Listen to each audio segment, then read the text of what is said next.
কোরবানির ঈদে তেহারি রান্না হবে না তা হয় না। আত্মীয় বন্ধুদের আপ্যায়নে সঠিক মশলা ও প্রণালীতে পুরান ঢাকার ঐতিহ্যবাহী তেহারি রান্না করে ফেলুন। এতে ছোট বড় সবার প্রশংসা কুড়াবেন। পুরান ঢাকার ঐতিহ্যবাহী তেহারি রেসিপি জেনে নিন। উপকরণ: গরুর মাংস 1 কেজি, ছোট টুকরো করে কাটা, চর্বি ও হাড় সহ।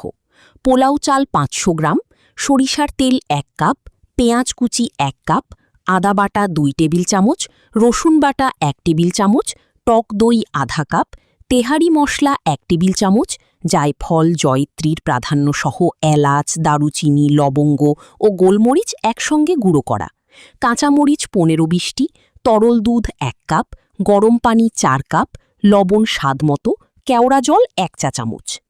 প্রস্তুত প্রণালী: প্যানে সরিষার তেল গরম করে পেঁয়াজ কুচি হালকা সোনালি করে ভাজুন।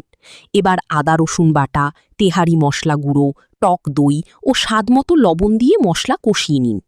মশলা থেকে তেল ছাড়লে মাংসের টুকরোগুলো দিন। মাংসে অল্প পানি দিয়ে ঢাকনা বন্ধ করে মাঝারি আঁচে রান্না করুন।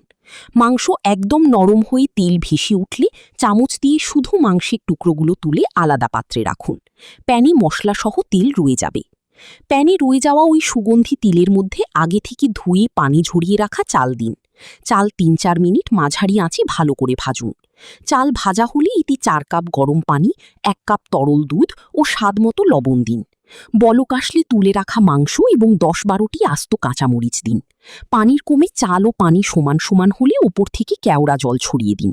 এবার ঢাকনা ভালোভাবে বন্ধ করে একদম ধিমে আঁচে 20 মিনিটের জন্য দমে রাখুন।